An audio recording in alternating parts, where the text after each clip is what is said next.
Hello YouTube. In January of 2021, a very brave general passed away in Russia. COVID-19 killed the 80-year-old former military commander. Enemies and radiation could not bring him down, but the pandemic did.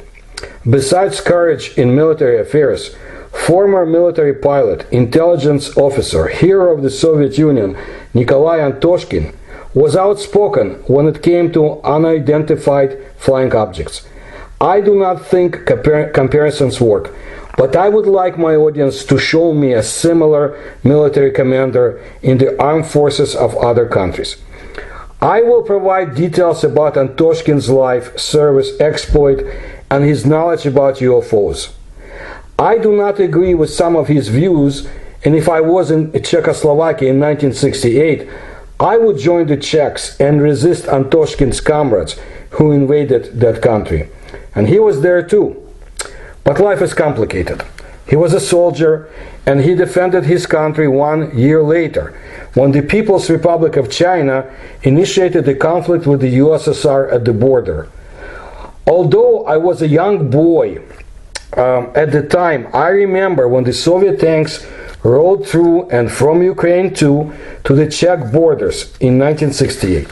And I remember when we waited for the war, most likely a nuclear war, to start in the Far East in 1969. It did not, thankfully. I am sure most of his exploits are still classified, but I have found out more from his statements than from his counterparts in the West, and I mean about UFOs. Antoshkin was called a bloodless general. He was an atypical, a different kind of general. Very accessible, you could call him at any time. His subordinates recalled, and very open, that's what they talked about him. He spoke without looking back at his superiors. He was a master of his word. If he told something, he never went back on his word. He was involved with space exploration in the USSR and with saving people impacted by horrible earthquakes. Look, his was a complicated life, and I will present some details here. Nikolai Antoshkin was born in 1942 in Bashkiria, but he was not an ethnic Russian. He was from the indigenous people. During the liquidation of the consequences of the Chernobyl nuclear accident, the aviation group operated under his command, and the military pilot personally participated in flights over the destroyed power unit of the station, having received a significant dose of radiation. So, in December of 1986, the Presidium of the Supreme Soviet of the USSR awarded Nikolai Antoshkin the title of Hero of the Soviet Union with the award of the Order of Lenin and the Gold Star Medal for his personal contribution to the successful liquidation of the Chernobyl nuclear power plant accident, the elimination of its consequences, and the courage and heroism shown at the same time. Among other things, Nikolai Antoshkin provided launches and landings of manned spacecraft, including the Soviet shuttle Buran. He was at the top. He was engaged, by the way, in the study of UFO phenomenon. Let me mention a few more details about his life, and then we'll get to UFOs. In 1961, he entered the Orenburg Higher Military Aviation Brett Benner School of Pilots, from which he graduated in 1965. He served in the Belarusian military district as a pilot, senior pilot, flight commander. He served in the reconnaissance regiment too. That's a big deal. Antoshkin took part in the aviation support of the troops involved in the events of 1968 in Czechoslovakia. That's when the USSR invaded to crush Czech desire to have democracy. In 1969, he took part in the conflict on the Soviet-Chinese border. In 1970, he was sent to the Gagarin Air Force Academy, from which he graduated with honors in 1973. With the rank of major, he was appointed as a squadron commander in the Odessa military district, where he learned a few things. We'll get to it. After completing the 8-month central officer courses in the specialty of regiment commander, he was appointed deputy commander of the regiment for flight training. In 1975, He received the early rank of lieutenant colonel and was appointed commander of a newly formed aviation regiment in the Uzbek Soviet Socialist Republic. In 1976, for the first time in the world, he conducted a synchronous survey of the Earth survey near the Baikonur Cosmodrome with spacecraft Soyuz-21. Cosmonauts Volynov and Zhelobov were in it too. He was at the sites, super secret facilities, but also where the UFOs had been seen quite often. And you can see it in my videos. In 1981, he entered the military academy of the General Staff of the Armed Forces of the USSR, from which he graduated in 1983. And then the same year, he was appointed to the post of Commander of Aviation, Deputy Commander of the Central Group of Troops, again in Czechoslovakia. And since 1985, he was the Chief of the Air Force Staff of the Kiev Military District, having received the rank of Major General of Aviation. So this guy had top clearance and incredible knowledge. Now, for the next section, please note this, because you will hear it. The special department referred to is the KGB in the armed forces. Taldy Kurgan, or Taldy Kurgan back then, is the capital, or called the administrative center, of Almaty region, Kazakhstan. Okay? So I told you that, and let's get to the most important. A Russian journalist asked Antoshkin, have you had an occasion to observe UFOs? Yes, responded General Antoshkin. The first time he observed a UFO in 1969 was near the Soviet-Chinese border during the military conflict on the island of Damansky.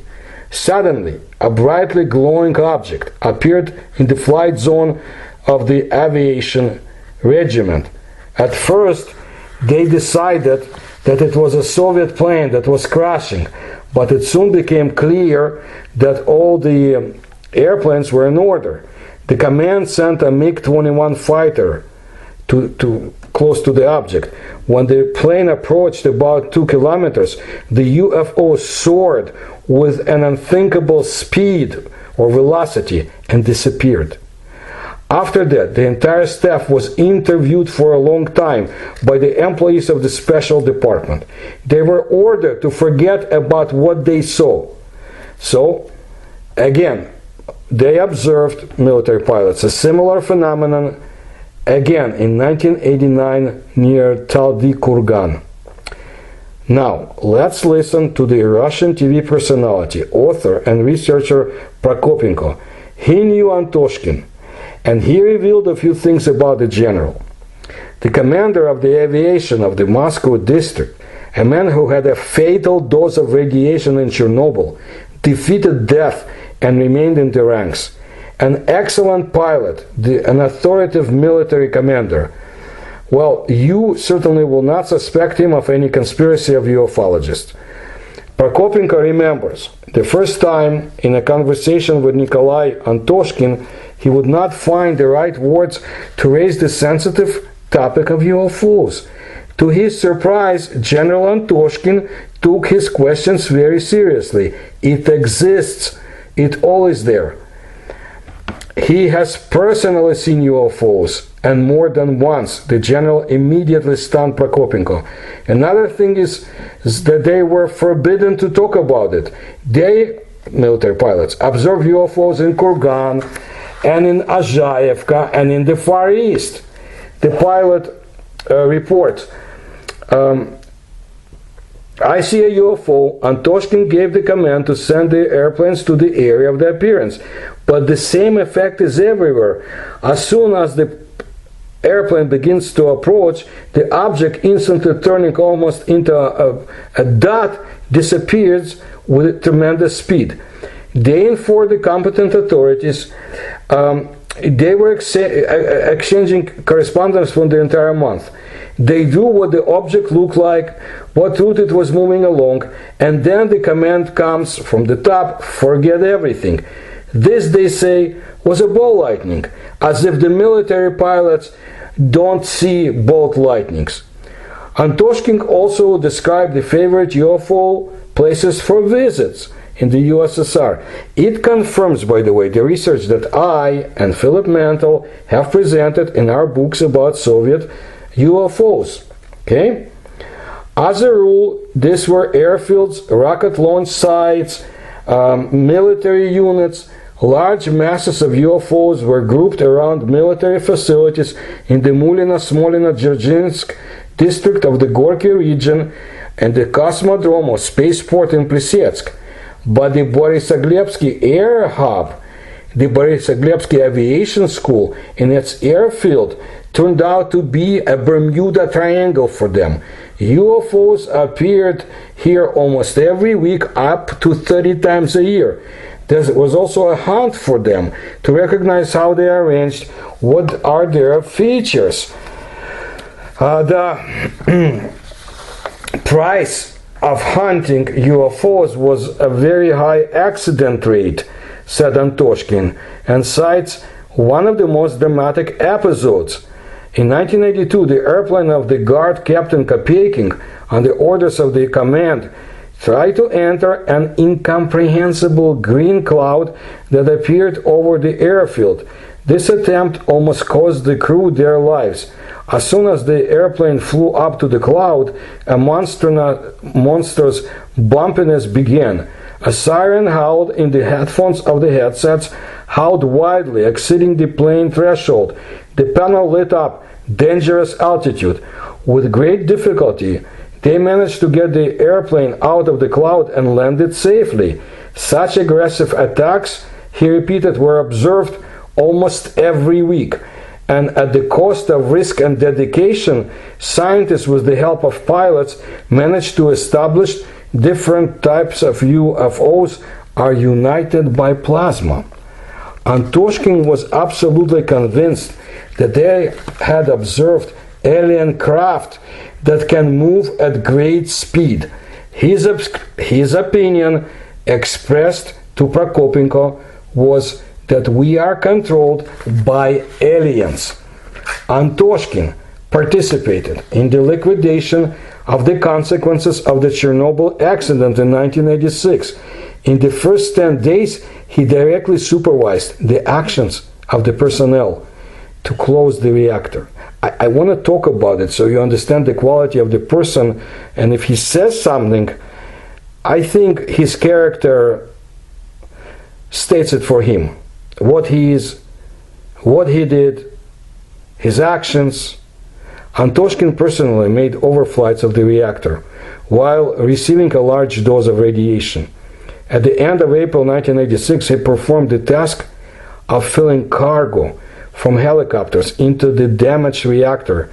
He developed and implemented new ways of securing them, providing a continuous conveyor of helicopters with filling, with materials to fill the hole. The general personally spent dozens of hours in the air in the nuclear power plant zone. So, look, in 1986, after the accident at the Chernobyl nuclear power plant, he had to act in an environment identical to nuclear war. As the chief of staff of the Air Force of the Kiev military district, he was on the spot on the first day after the disaster.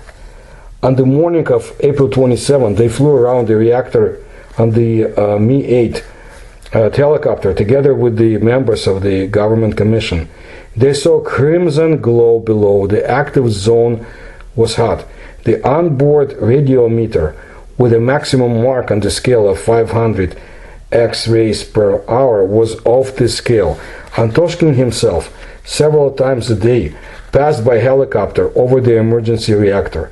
He remembered that their respirators were all red from the release of radioactive iodine. The uniform was covered with a layer of radiation dust. The helicopters took off and landed every 30 seconds. The crews sometimes made 33 departures a day. Antoshkin arrived in Chernobyl, again, on the first day of the accident. He led a group of pilots. It was necessary to hammer a plug of sand, lead and cement into the torn throat of the reactor to block the path of radiation.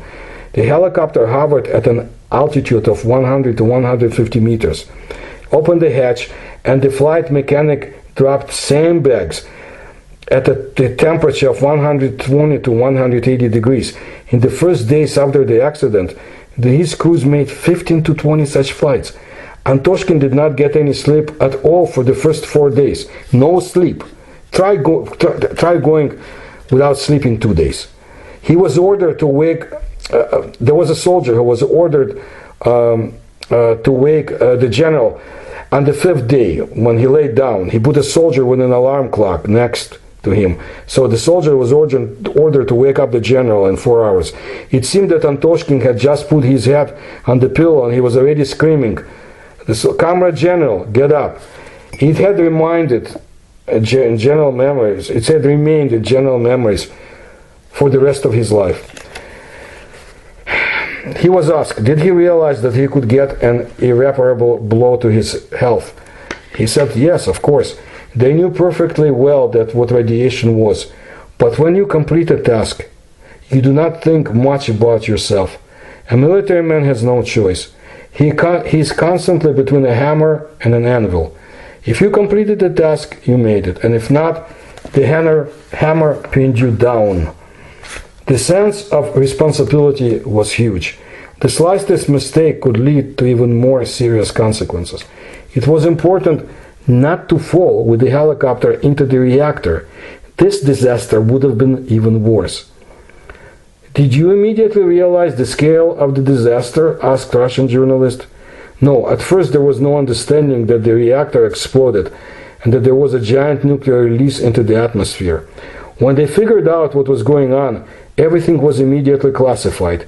A border separation strip was established and only liquidators were allowed into the danger zone. Until they closed the reactor, Gorbachev did not make any public statements. Only 10 days later, he officially appeared on television. Immediately, representatives of the International Atomic Energy Agency showed up.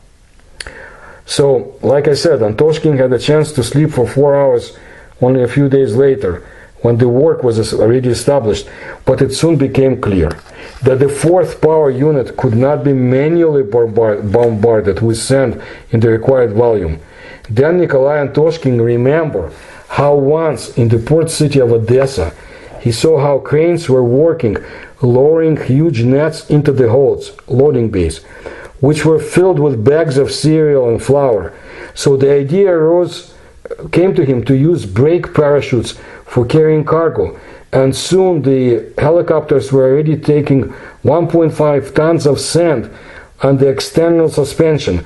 For this purpose, 14,000 parachutes were delivered to Chernobyl, and the Russian military joked, Antoshkin disarmed 2 airborne divisions. Then the helicopter pilots dropped lead loads into the destroyed reactor. Everyone was in the so-called neutron trap. The unbearable heat and physical strain caused the pilots and flight technicians to have vomiting attacks. According to the stories of Nikolai Antoshkin, they were given iodine tablets and paste against harsh radiation. That's all the protection against the radiation. Helicopter pilots began to cut out chest vests from lead plates, as well as cover the bottom of the cargo cabin with them. Okay? They would cover the lead with this lead, the bottom of the cargo cabin in the helicopters. Once in Chernobyl, his helicopter pilots, who had hoarse voices and a characteristic radiation tan on their faces, caught a marauder, a looter. They were terribly outraged. They worked in the zone, sacrificed themselves, and this scumbag, which looters are, climbed through empty apartments. The pilots wanted to dump the scumbag into the reactor. Antoshkin intervened, cooled the zeal of his subordinates. As a result, the marauder or looter was handed over to the authorities. Nikolai Antoshkin did not like to remember what kind of dose or dosage he himself got during the 10-day watch in Chernobyl, and it exceeded 600 X-rays. Antoshkin, who lost 11 kilos, was admitted to the hospital. Doctors washed uranium and plutonium salts from the liquidator's blood for a month. repeatedly replacing the blood, and Nikolai Antoshkin escaped from the hospital. One of the stronger healers in the USSR, as he said, helped him to remove radiation by unconventional methods. Now let's look at the general and other paranormal phenomena. After Chernobyl, he saved the passengers of the ship Admiral Nakimov and also the residents of Spitak in Armenia who were affected by a terrible earthquake. He has been through conflicts in Afghanistan, Tajikistan, and the North Caucasus. How did he manage to earn the title of bloodless general that he was known for? Antoshkin always repeated to his pilots that he does not need dead heroes, but living ones. During his years of service in the Air Force of the Soviet Union, he flew all types of planes and helicopters. Many times Antoshkin himself got into emergency situation when he thought, that's it, this is the end. In an instant, the whole life passed before his eyes. But no matter how scary it was, the pilot, in any situation, must find the strength to calmly assess the situation and to make a life-saving decision. Antoshkin had always taught his pilots to think in the sky with their heads, not with their hearts. In addition, he never sent a pilot on a mission if there were even the slightest doubts about the safety of the flight. The days when he banned flights were even called the Antoshkin days. And years later, such words were even flattering to him. But back then, they, pilots, etc., reproached Antoshkin for this. Like the general was acting weird. Like we honored pilots are kind of banned from flying, but they crashed down regardless of their titles and regalia. That's according to Antoshkin. Look at how many monuments to test pilots have been erected in Zhukovsky at that time. How many graves of the heroes of the Soviet Union and Russia are scattered in the cemeteries. It should be noted that Antoshkin has always been interested in people with unusual abilities, clairvoyance. Heading the Air Force of the Moscow Military District, the general attracted psychics to his service. They called him and informed him about the days unfavorable for flights, when aviation accidents are possible, and the airplanes with helicopters remained at the airfield. Nikolai Antoshkin stopped those flights. There were those who said that the general is weird. Someone even twisted his finger at his temple. But no matter how many skeptics laughed at the Antoshkin days, during his command, the district did not lose a single aircraft. And this was at the time when fighting was raging in Tajikistan and North Caucasus. And before the arrival of Nikolai Antoshkin, up to 10 airplanes perished in the district in a year. Okay? But many deaths could have been avoided, he said, if the military were not stubborn materialists. That's what the general told Russian journalists. And he referred again to the help of the psychics that he received. He has long proved to everyone that there are people who are able to foresee accidents and catastrophes. You should not ignore their information. But no one listened. Only a finger was twisted at the temple. That's the sign to describe insanity in Russia. When the conversation turned to the subject of Antoshkin, meanwhile, before he took command of the Air Force in that area, again, up to 10 planes and helicopters crashed within a year.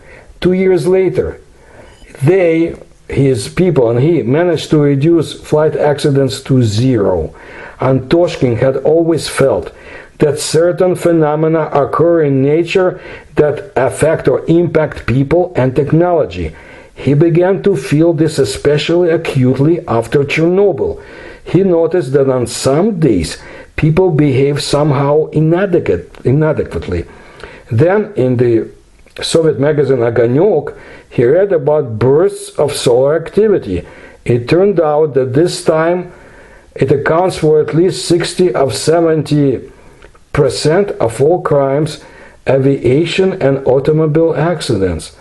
Now, here I want to remind my audience about the discoveries and warnings of the great Russian scientist Chizhevsky, and point you to my video, Secrets of the Sun, Warning from Russia.